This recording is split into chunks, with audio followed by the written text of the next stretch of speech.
नमस्कार, आप देख रहे हैं न्यूज 18 राजस्थान। आपके साथ मैं हूं अभिषेक। निकाय चुनाव के दूसरे चरण के लिए आज वोटिंग की प्रक्रिया शुरू हो चुकी है।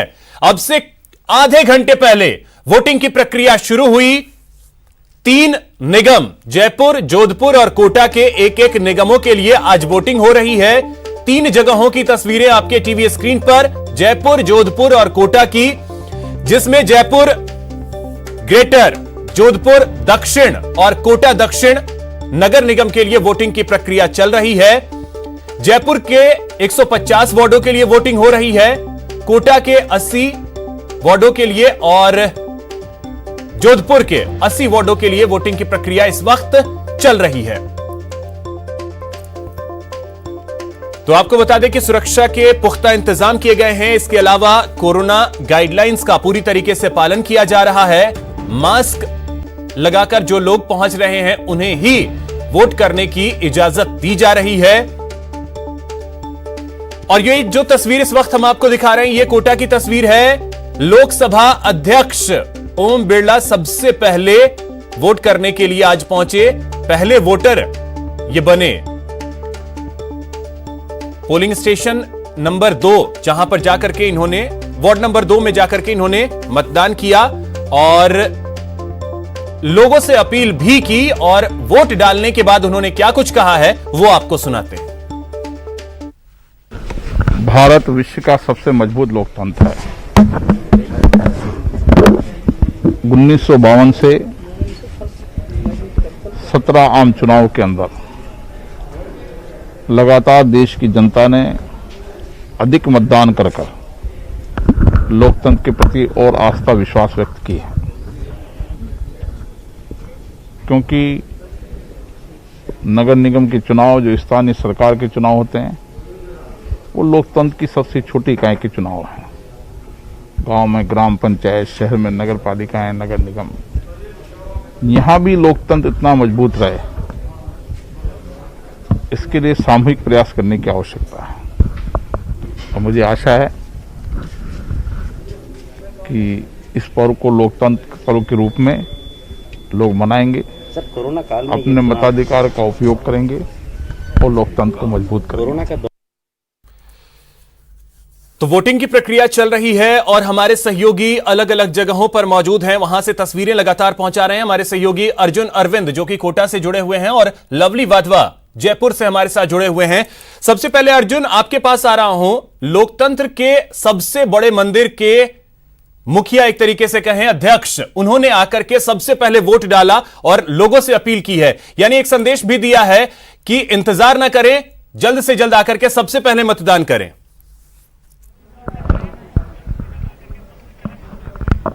जी अभिषेक, कोटा में लोकसभा अध्यक्ष हैं, जो देश की सबसे बड़ी महापंचायत है संसद, तो उसके लोकसभा स्पीकर हैं ओम बिरला, तो उन्होंने आज वोट कास्ट किया है। वार्ड नंबर 2 में आकर वोट कास्ट किया।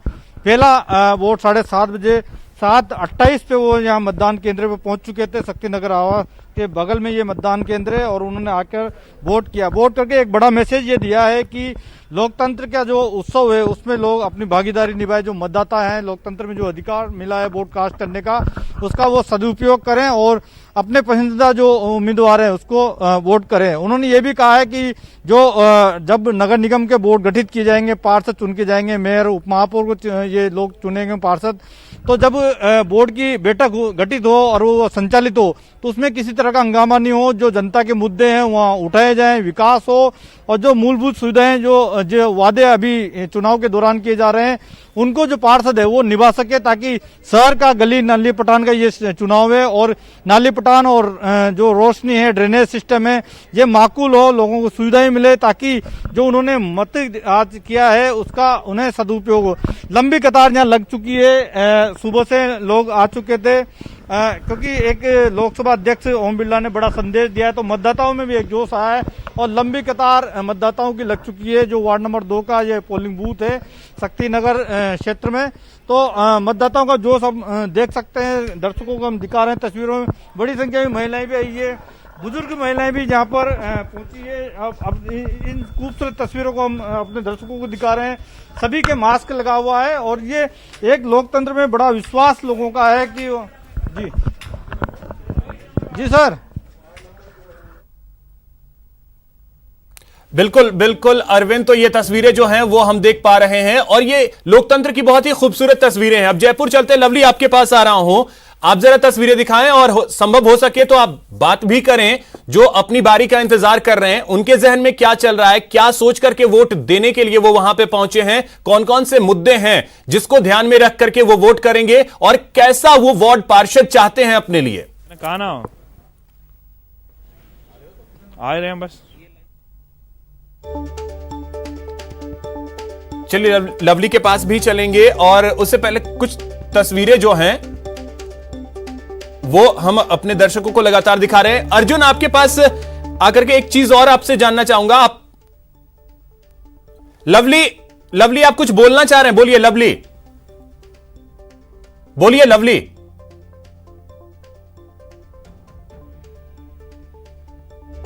लगता है हमारे सहयोगी लवली तक आवाज नहीं पहुंच पा रही है, लेकिन इस वक्त अर्जुन भी कुछ बोलना चाह रहे हैं। अर्जुन बोलिए। अभिषेक, मैं एक तस्वीर दिखा रहा हूँ। यहाँ जो वरिष्ठ जन, जो मतदाता हैं, वो मतदान केंद्र पहुंचे हैं और कोविड-19 की जो गाइडलाइन है, प्रोटोकॉल है, उसको पूरा फॉलो करके आए हैं। शील्ड, मास्क, ये तस्वीरें जागरूकता दिखाती है कि कोविड-19 के माहौल में जिस तरह से मतदान हो रहा है, चुनाव शहरी सरकार के लिए, उनसे भी बात करने की कोशिश करते हैं जो मतदाता हैं। जी, आज आप मतदान करने आए हैं, तो क्या कहेंगे शहरी सरकार को चुनने के लिए? मैं तो ये कहूँगा कि सबको मतदान करना चाहिए। ये व्यक्तिगत अधिकार है, मौलिक अधिकार है, उसका पूर्ण रूप से आप प्रयोग करें। यही आपको समय मिलता है उचित कि आप अपनी राय और अभिव्यक्ति खुलकर अभिव्यक्त कर सकें। और भी मतदाता हैं जिनसे बात करने की कोशिश करते हैं। कई महिलाएं हैं अभिषेक, जिनसे बात करने की कोशिश करती हैं, क्योंकि घर चूल्हा चौका सारे कामकाज होते हैं महिलाओं के, और उसके बावजूद लंबी कतार इनकी यहाँ पर नजर आ रही है। जी, वोट कास्ट करने आए हैं, आप क्या कहेंगे मतदान आज अधिकार को लेकर? वोट करना है आपको, क्या बोलूं सर। और महिलाएं हैं जिनसे हम बात करने की कोशिश कर लेते हैं अभिषेक, क्योंकि कामकाज होता है घरों में और उनको निपटाना भी पड़ता है। महिलाओं की प्राथमिकता होती है सुबह सुबह घर परिवार के लिए खाना तैयार करना। जी, जो मतदान का अधिकार है उसका सदुपयोग हो और शहरी सरकार चुनने में इनका योगदान है। जी, आप मतदान करने आए हैं, घर का काम काज छोड़ के, कितना जरूरी है मतदान करना? मतदान करना पहला काम है, इसके लिए हम जल्दी उठ के जल्दी काम करके आए हैं और पहला हक हमारा यही है कि मतदान करें हम। आप जैन में क्या लेके आए हैं कि किसको वोट करना है, क्यों वोट करना है? वोट करना अपना अधिकार है, ये तो बता नहीं सकते कि भाई किसको करेंगे। किस तरह का पार्षद होना चाहिए आपके वार्ड का? पार्षद ऐसा होगी जो मतलब जो वादे करता है पूरे करे। जैसा अभी पहले तो बहुत वादे कर लेते हैं लेकिन पूरे नहीं करते हैं, लेकिन जो हमारे वार्ड के पार्षद हैं वो हमें ऐसा लगता है कि पूरे करेंगे वादे। बिल्कुल अर्जुन, देखिए लोग सुबह सुबह मतदान केंद्रों पर पहुंचे हैं और अब चलते हैं जयपुर। लवली वधवा हमारे सहयोगी जुड़े हुए हैं। लवली, आपके पास आ रहा हूं, आपसे जानना चाहूंगा कि किस तरीके से अब कतारें लंबी लंबी लग गई हैं और जरा वोटरों से बात करें और उनसे समझने की कोशिश करें कि वो क्या दिमाग में सोच करके आए हैं कि किस तरीके का उन्हें पार्षद चाहिए, क्या क्या मुद्दे जो हैं वो अहम होंगे जिसको ध्यान में रख करके वो वोट करेंगे।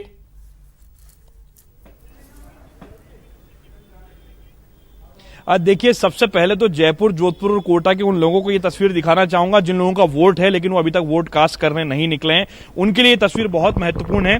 पहली बार वोट कास्ट करने के लिए 18 साल की उम्र पूरी हुई, मतदाता सूची में नाम, और पहली बार वोट कास्ट करने के लिए जो बेटी है ये पहुंची है। इससे बात करने की कोशिश करते हैं। क्या नाम है आपका? अदिति। क्या सोच करके सुबह सुबह जल्दी उठ करके वोट कास्ट करने की जरूरत पड़ी? लोग तो अभी तक घरों में सो रहे हैं। मैंने फर्स्ट टाइम मेरा वोटर आईडी हुआ है तो मैं एक्साइटेड थी। मेरे को चूज करने को मिलेगा कौन मेरा लीडर होगा, तो इसलिए मैं सुबह पूरा रेडी हूँ। अच्छा, क्या सोच करके वोट कास्ट किया? पापा ने बताया था या आपने कुछ सोच समझ के वोट कास्ट किया? नहीं, मतलब इतने साल में ऑब्जर्व भी करी थी, बाकी पापा मम्मी ने भी हेल्प किया, तो मैंने डिसाइड कर लिया फाइनली कि कौन है थोड़ा। अच्छा, आप क्या कहना चाहेंगे जो लोग अभी अभी टीवी के सामने आए हैं, जो लोग अभी तक सो रहे हैं, उनको क्या कहना चाहेंगे आप, जिनका वोट तो है लेकिन वो वोट कास्ट करने नहीं आते हैं? आई थिंक ये आपका राइट है, तो आपको जाना चाहिए, अपना लीडर चूज करना चाहिए और सुबह सोने से कुछ नहीं होगा, उठ के वोट करके आओ। यानी आज अगर आप सो गए तो 5 साल आपको सोते रहना पड़ेगा। शुक्रिया आपका, लेकिन आपको नजारा हम दिखाने की कोशिश करेंगे। लगातार मतदाताओं के पहुंचने का जो सिलसिला है वो जारी है और बहुत ही रफ्तार से यहां पर जो है वोटिंग का जो काम है वो चल रहा है। तमाम लोग सैनिटाइजेशन का उपयोग करते हुए, मास्क का उपयोग करते हुए अपने अपने मताधिकार का प्रयोग करने के लिए लगातार पहुंच रहे हैं और वोटर्स से भी हम बात करने की कोशिश करेंगे। लेकिन अभिषेक, ये खुशनुमा तस्वीरें जयपुर ने, जोधपुर, कोटा और तमाम पूरे राज्य से मिल रही है। ये उन लोगों के लिए नसीहत है जिन लोगों का वोट तो होता है लेकिन वो ना सांसद के चुनाव में, ना लोकसभा के चुनाव में, ना विधानसभा के चुनाव में और ना नगर निगम के, पंचायत के चुनाव में वोट देते हैं। ये चुनाव जो है ये घर का चुनाव है, ये नाली का चुनाव है, नदी का चुनाव नहीं है, नाली का चुनाव है, सड़क का चुनाव है। आज अगर वोट कास्ट नहीं करते तो फिर जिंदगी भर या बार बार से निकायों को और नगर पालिकाओं के जो लोग हैं उन्हें कोसने से काम नहीं चलता है। मतदान करने के लिए लोगों को बाहर आना होगा और मास्क लगा करके जो कोरोना प्रोटोकॉल के बीच में जिस तरह से ये मतदान हो रहा है ये अपने आप में इतिहास के पन्नों में दर्ज होगा, क्योंकि जिस तरह से जयपुर, जोधपुर और कोटा के अंदर कोरोना के आंकड़े कहां पहुंचे हैं, क्या किस तरह के हालात हैं, ये किसी से छुपे हुए नहीं है। हालात बेहद तरीके से खराब हुए थे लेकिन लॉकडाउन और अनलॉक के बाद में अब तमाम चीजें धीरे धीरे पटरी पर आ रही हैं। लोग सेफली मतदान करें और सबसे बड़ी बात यह है कि कोरोना के बीच में जो कोविड पेशेंट्स हैं उनके लिए भी मतदान का अधिकार यहां पर दिया गया है। वो लोग भी यहां पर पहुंचेंगे, उनके लिए अलग तरह से इंतजाम किए गए हैं कि पीपीई किट पहन करके वो मतदान कर सकते हैं। सारे प्रोटोकॉल का ख्याल रखा जाएगा। ये बेहद अहम है कि तमाम प्रोटोकॉल्स का ख्याल रखा जा रहा है। लवली, बहुत शुक्रिया आपका तमाम जानकारी के लिए और बेहद खूबसूरत तस्वीरों के लिए। अब हमारे साथ दो खास मेहमान हैं, वो भी जुड़ गए हैं। सुरेश मिश्रा जी जो कि कांग्रेस नेता हैं और पंकज मीणा जी बीजेपी नेता हैं। सर, आप दोनों का बहुत बहुत स्वागत है न्यूज 18 राजस्थान पर। और अर्जुन हमारे सहयोगी कोटा से लगातार बने हुए हैं। सबसे पहले पंकज मीणा जी, मैं आपसे एक सवाल चाहूंगा लेना कि आज 3 निगमों के लिए वोटिंग हो रही है, जनता बीजेपी को वोट क्यों करे? यह सबसे मेरा पहला सवाल है कि बीजेपी को वोट क्यों करे? बिल्कुल अभिषेक, सबसे बड़ी बात यह है कि 18-20 महीने पहले राज्य में जब कांग्रेस की सरकार आई थी उन्होंने बड़े बड़े वादे किए थे। सरकार में आने से पहले उन्होंने कहा बेरोजगारी भत्ता माफ करेंगे, उन्होंने कहा किसानों का संपूर्ण कर्ज माफ करेंगे। और पिछले 20 महीने का अनुभव ये रहा कि कांग्रेस की जो सरकार है वो पूरी तरह से फेल रही अपने वादे पूरे करने में। आज राजस्थान की जनता और खासकर युवा आज इस इंतजार में है कि किस कांग्रेस की सरकार को सबक सिखाना है। दूसरा, अगर हम चीज देखें अभिषेक, तो किस प्रकार से पूरे जयपुर की जनता ने देखा, पूरे राजस्थान की जनता ने देखा कि आपने जयपुर नगर निगम का क्या हश्र किया, क्या आपने किस प्रकार से आपने षड्यंत्र रच के यहाँ जो बीजेपी का बोर्ड था उसको आपने तहस नहस करने की कोशिश की और किसी भी प्रकार ये इनके इन प्रकार डंडे के जोर पे, पैसे के दम पे आपने अपना मेयर बैठाया। और आपका जब मेयर कांग्रेस का बोर्ड बना और कांग्रेस का जब मेयर यहाँ बैठा तो उसने किस प्रकार से जयपुर का विकास बिल्कुल अवरुद्ध कर दिया। आज जयपुर की स्थिति यह है, जयपुर का बच्चा ये कह रहा है कि जयपुर में तो चले तो नीचे तो खड्डा, ऊपर बंदर, आगे सुअर, पीछे गाय। आज जयपुर की स्थिति ये हो रही है। आज आप सड़क पे चलोगे तो गाय आपको मारने के दौड़ती है, आप आगे गाड़ी आगे चलाओगे तो सुअर के ढेर सड़क के ऊपर चलते हुए नजर आते हैं। पुराने शहर की बात करें तो बंदरों का आतंक किस प्रकार है, ये पिछले 10 महीने की 20 महीने की स्थिति है, उसमें जयपुर की हालत हो गई है। जयपुर की ये स्थिति है, कोटा और जोधपुर वर्ल्ड क्लास सिटी बन गया। देखिए, बिल्कुल मैं आपको इसी बात का स्पष्ट करना चाहूंगा कि जो कांग्रेस की जब सरकार 20 महीने पहले जब यहां सरकार बनी तो उन्होंने ये बिल्कुल षड्यंत्र रचा कि किस प्रकार से हम शहरों का विकास अवरुद्ध कर दें और किस प्रकार से उन्होंने जनता की जो मांगे होती है, जनता के जो विकास के काम होते हैं उनको पूरी तरह से अवरुद्ध कर दिया। आज आपने देखा जयपुर का हाल तो आपने बताया। पंकज जी, मैं आपसे जोधपुर और कोटा की भी स्थिति पूछ रहा हूं, क्या कोटा और जोधपुर जो है वर्ल्ड क्लास सिटी बन गया? मैं वही बता रहा हूं। 2014 में जब आप वहां पे निगम में आपका बोर्ड बना था, उसके बाद आपकी यहां पे प्रदेश में आपकी सरकार थी, केंद्र में आपकी सरकार थी, उसके बाद 3-4 साल बाद आपकी सरकार गई है, 2018 में आपकी सरकार गई। 4 सालों में क्या हुआ फिर कोटा और जोधपुर का? बिल्कुल अभिषेक जी, मैं आपके एक एक बात का जवाब दे रहा हूं, कृपया करके मेरे को समय पर्याप्त दें। आपने ये देखा कि किस प्रकार से आपने शहरी निकायों का बजट केंद्र राज्य सरकार ने सरकार में आने के बाद में अवरुद्ध कर दिया, कम कर दिया या रोक दिया, बिल्कुल बंद कर दिया। और उसी का परिणाम हुआ कि जहां भारतीय जनता पार्टी के नगर निकायों में मेयर या बोर्ड बने हुए थे वहां काम अवरुद्ध हो गया। और जहां तक बात है, आप जैसे मैं आपके प्रश्न का जवाब दूंगा कि कोटा, जोधपुर या इवन मैं जोधपुर को भी, जयपुर को भी शामिल करूंगा, हमारे सरकार के समय किस प्रकार से रैंकिंग के अंदर ना केवल जयपुर ने तो देखिए 180 अंक की छलांग लगाई थी, पर मैं उसके अलावा भी आपको याद दिलाऊं, कोटा और जोधपुर पूरे देश के अंदर मुख्य धारा में आए, जहां पे उन्होंने मुख्य धारा में आए। स्थिति वहां की क्या है, रियलिटी क्या है, वो वहां की तस्वीरें बताती हैं। अब सुरेश जी, मैं आपके पास आ रहा हूं। पंकज जी ने तो जो पिछले 24 महीने, अगर कह ले 2 साल के सरकार के जो कार्यकाल हैं उसको गिना दिया, लेकिन मैं आपसे जानना चाहूंगा कि कांग्रेस को क्यों चुने जनता? देखिए अभिषेक जी, जिस प्रकार से भाजपा का लगातार लंबे समय तक बोर्ड बना रहा, चाहे हम जयपुर की बात करें, चाहे जोधपुर की बात करें, कोटा की बात करें, जो विकास के नाम पे आज हम देखें तो सबसे आगे चल रहा है। और पिछले 10 महीने पहले निश्चित रूप से बीजेपी को एक बड़ा झटका लगा था कि जयपुर के मेयर विष्णु लाटा बने। 10 महीने में जो काम उन्होंने किया, उतना काम 4 साल तक लगातार जब इनका शासन रहा, बोर्ड के ऊपर कब्जा रहा, इन्होंने कोई काम नहीं किया। 480 करोड़ से ऊपर के काम उस 10 महीने के अंदर हुए। तो निश्चित रूप से जयपुर की जनता, राजस्थान की जनता समझ चुकी है। इसीलिए स्वच्छता रैंकिंग में टॉप 10 में भी नहीं आ पाया। की बात करना जानते हैं, बहुत अच्छा काम हुआ, इसी वजह से स्वच्छता रैंकिंग में टॉप 10 में भी जयपुर नहीं है। नहीं अभिषेक जी मेरी बात सुने आप।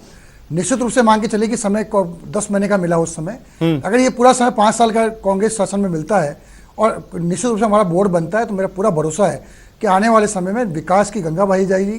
जितना अच्छा काम कांग्रेस के शासन में लगातार हुआ है, अब उठा के देख लें, जब जब कांग्रेस के पास में 2 बार हमारे पास बोर्ड की व्यवस्था हुई, एक बार विष्णु लाटा जी बने और एक बार ज्योति खंडेलवाल जी बनी, उस समय खाली मेयर बनी, हमारा बोर्ड नहीं बन पाया। उसके बाद में कितना विकास हुआ ये सब लोग जानते हैं। ना केवल जयपुर की बात करें, आपने खुद ने कहा कि कोटा और जोधपुर आज रैंकिंग में कितना आगे बढ़ के काम कर रहा है, तो निश्चित रूप से कड़ी से कड़ी जुड़ेगी। और जनता समझ चुकी है कि बीजेपी के लोग सिर्फ हिंदू मुस्लिम के अलावा दूसरी को बात नहीं करते हैं। विकास के नाम पर इन्होंने कुछ किया हो तो एक चीज़ गिना दें मुझे। जयपुर में जिस प्रकार से जो काम होने चाहिए थे वो कामों को सबको उन्होंने रोक दिया। और मेरा ये मानना है कि आने वाले जो पिछले 2 साल में जो कांग्रेस शासन में अच्छे काम हुए हैं, उनको देखते हुए जनता हमें वोट करेगी। और इसी बात से इस बार बीजेपी बौखला गई है, और बौखला के इन्होंने बड़े नेताओं को चुनाव लड़ा दिया, वो सब भी इस बार हारने वाले हैं। पंकज जी, बड़े नेताओं को मैदान में उतार दिया। जो विधायक के उम्मीदवार थे उनको पार्षद का चुनाव लड़ा करके वो चाहते क्या है, इसका मतलब समझ चुके हैं कि ये लोग चुनाव हार रहे हैं और इसलिए इन्होंने इस प्रकार की रणनीति बनाई है।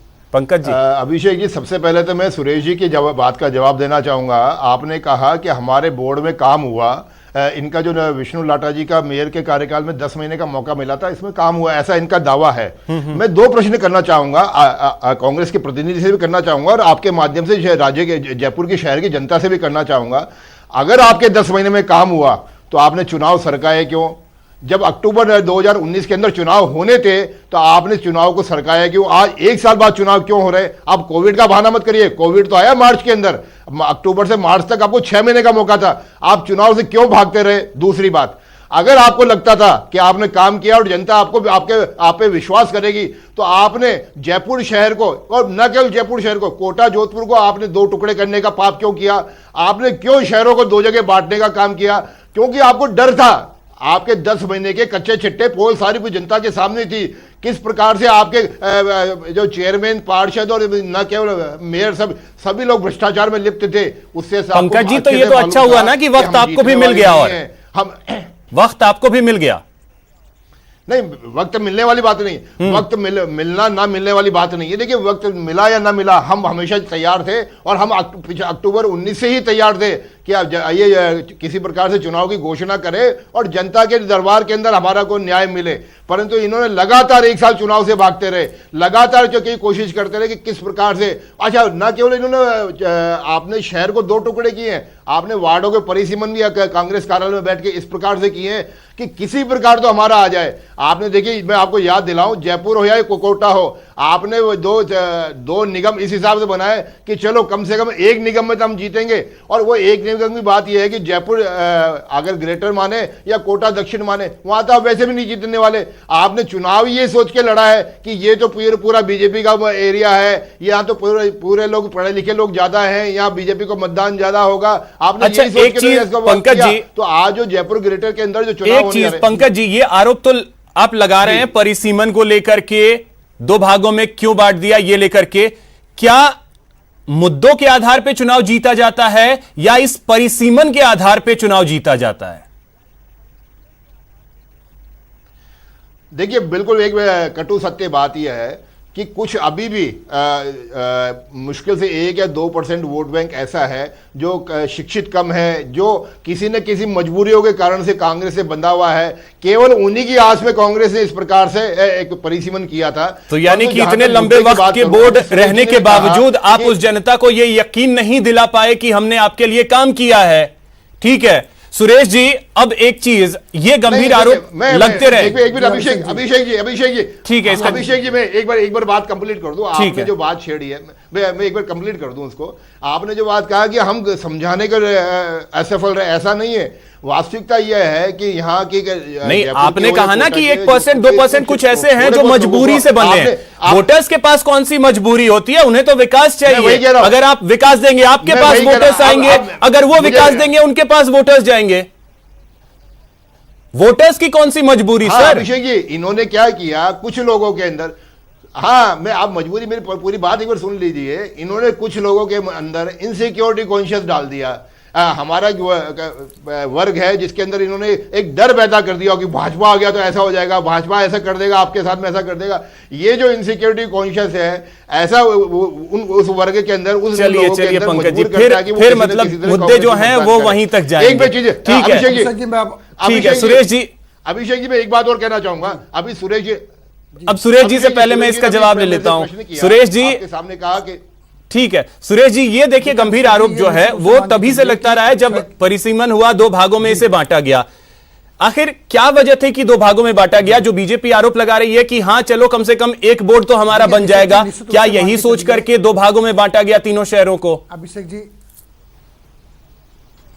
देखिए, अभिषेक जी निश्चित रूप से मान के चलिए कि 6 के 6 नगर निगम में हम चुनाव जीतने वाले हैं। ये आने वाली 3 तारीख को फैसला हो जाएगा कि हम 6 के 6 नगर निगम पे हमारा काबिज होंगे। और निश्चित रूप से पंकज जी की बात का मैं बिल्कुल काटना चाहूँगा कि जब नगर निगमों का जो पुनर्गठन किया गया तो उस समय यह तय किया गया कि छोटे वार्ड रहेंगे तो जनता की ज़्यादा सेवा हो पाएगी। कहीं 20,000 का वार्ड था, कहीं 30,000 लोगों का वार्ड था। जो अब वार्ड छोटे होने से लोगों की सेवा ज़्यादा हो पाएगी। जब लगातार अलग अलग इलाकों में 2 महापौर होंगे, 2 बोर्ड होंगे तो निश्चित रूप से जनता की सेवा करने में आसानी होगी। क्योंकि एक वार्ड पार्षद के पास में 5-7 हज़ार लोगों का किससे संपर्क करने का और उनकी समस्याओं सुलझाने का काम होता है, तो निश्चित रूप से ज़्यादा काम कर पाएंगे। ये बात इनको पच नहीं रही, क्योंकि ये अब तक क्या होता था कि 50,000 लोगों का वार्ड था, उसमें काम हुआ या नहीं हुआ लोग देख नहीं पाते थे, समझ नहीं पाते थे और चुनाव के बाद में कोई न कोई बहाना बना के बच जाते थे। अब पार्षद की जवाबदेही हो जाएगी कि वो अपने वार्ड में सेवा कर पा रहा है या नहीं कर पा रहा है। इसलिए हम लोगों ने ये परिसीमन करके इन वार्डों को छोटा किया है। और ये निश्चित रूप से मान के चलिए लोकतंत्र में जनता की सेवा करने का एक अच्छा माध्यम पहली बार, क्योंकि जयपुर महानगर बन चुका है, कोटा महानगर बन चुका है, जोधपुर महानगर बन चुका है, तो यहाँ जितने छोटे वार्ड रहेंगे जो जनता की ज़्यादा सेवा हो पाएगी। ये लोकतंत्र का एक अच्छा काम कांग्रेस संसाधनों को फुलफिल करना ये बड़ी चुनौती नहीं होगी सर? क्योंकि अभी जो स्थिति है उसमें सारे निगम जो है वो नुकसान में चल रहे हैं, घाटे में चल रहे हैं। ठीक है सुरेश जी और पंकज जी, मैं आपके पास आऊंगा और इसका जवाब लूंगा कि संसाधन जो हैं वो कैसे मैनेज किए जाएंगे। इस वक्त चंद्रशेखर व्यास हमारे सहयोगी जो कि पोलिंग स्टेशन पे जोधपुर में मौजूद हैं, उनके पास चलते हैं। चंद्रशेखर, आपके पास आ रहा हूं। वहां पे कतारें किस तरीके से देखने को मिल रही हैं? साथ ही आप जरा वोटर्स से बात करें और उनसे यह जानने की कोशिश करें कि वो क्या सोच करके वोट डालने के लिए आए हैं, मुद्दे उनके जहन में क्या क्या चल रहे हैं। देखिए अभिषेक, निश्चित तौर पे हम जो है यहाँ पे वोटर से बात करने का प्रयास करेंगे। इससे पहले मैं आपको दिखा देना चाहता हूँ किस तरह से जो लोगों में यहाँ पर जो है वोटिंग को लेकर उत्साह है। लंबी लंबी लाइनें यहाँ पर लग चुकी है और वोटर भी यहाँ पर पहुँच चुके हैं। कुछ वोटर से जानने का प्रयास करेंगे। सर, क्या मुख्य मुद्दे रहेंगे आपको मतदान को लेकर? मुख्य मुद्दे तो यही है कि शहर की अच्छी तरह से सफाई हो और अनुशासन से काम हो। ट्रैफिक कंट्रोल नहीं है, म्यूनसिपलिटी हालांकि इसमें कुछ कर नहीं सकती है, लेकिन फिर भी ये कोशिश रहेगी कि जगह जगह अच्छी सफाई करेगी और ईमानदारी से काम करें, सबसे बड़ी बात ये है। वोट डालिए। सर, सफाई और ईमानदारी के काम के अलावा जो लाइटिंग है आपकी कॉलोनी के जो रोड है इसको लेकर, ये ऐसे है कि हम जिस मोहल्ले में रह रहे हैं वहाँ लाइटिंग वगैरह की व्यवस्था अच्छी है, इसलिए मैं इस मुद्दे पे नहीं जाऊँगा। वैसे हो सकता है और जगह पे इसकी समस्या हो, हमारे मोहल्ले में नहीं है। निश्चित तौर पर जो ये जो मतदाताओं का जो कहना है कि जो सबसे पहली बात तो उनको जो है सफाई को लेकर जो है इनका मुद्दा रहेगा, मुख्य मुद्दा जो वार्ड नंबर अभी हम 57 में यहाँ पे खड़े हैं जो कि एक आदर्श पोलिंग स्टेशन है। इसके अलावा हम कुछ लोगों से बात करने का प्रयास करेंगे। आप बेंगलोर से यहाँ पे आए हैं, क्या जो आपकी क्या मुख्य जो है किस नज़रिए से वोट कर रहे हैं आप? नहीं तो मेन तो सड़क वगैरह सही रहे और लाइटिंग वगैरह भी सही रहे, और उसके अलावा जो सफाई वगैरह का है कि कुछ जगह ज़्यादा कचरा इकट्ठा रहता है और कुछ टाइम बाद ज़्यादा वहाँ पर बदबू और होने लग जाती है, तो वो वाली चीज़ें टाइम टू टाइम अगर साफ़ होती रहे और जो खड्डे बार बार बारिश के बाद हो जाते हैं वो सब साफ़ होते रहें, तो उसके लिए मेन तो बिल्कुल चंद्रशेखर, तो हमने देखा कि जो समस्याएं हैं कुछ मूलभूत, सबसे अहम तो साफ सफाई, उस पर विशेष ध्यान देकर के वो सोच करके लोग वोट डालने के लिए पहुंच रहे हैं कि साफ सफाई शहर की हो। लवली भी हमारे साथ जुड़ गए हैं। लवली, आपके पास आ रहा हूं। जयपुर में आप मौजूद हैं, वहां की तस्वीरें जरा दिखाएं, साथ ही साथ वोटर्स से बात करें और जानने की कोशिश करें उन्हें कैसा वार्ड पार्षद चाहिए। हैंडी कर लो भैया।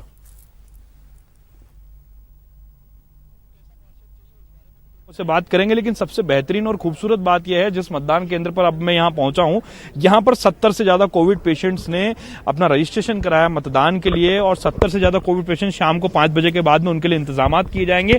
वो यहां पर पीपी किट पहन करके मतदान करने के लिए पहुंचेंगे। तस्वीरें आप देखिए, विस्तृत जो है बूथ, अलग अलग बूथ हैं ये वार्ड के, जहां पर जो है मतदाताओं को बांटा गया है।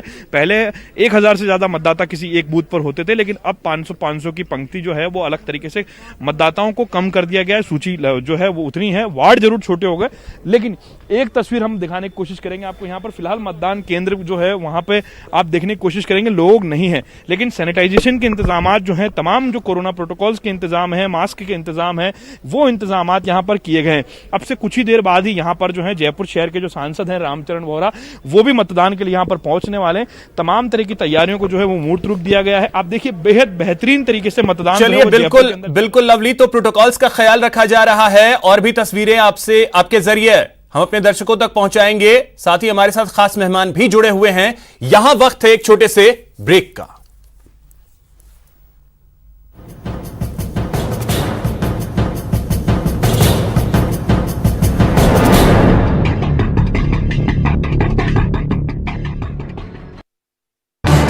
इस न्यूज हेडलाइंस के प्रायोजक पेट सफा आयुर्वेदिक जून। पेट सफा, हर रोग दफा।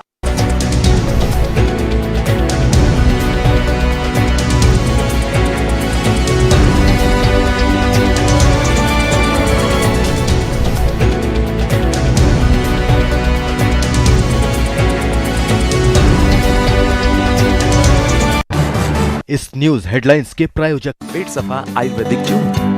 पेट सफा, हर रोग दफा।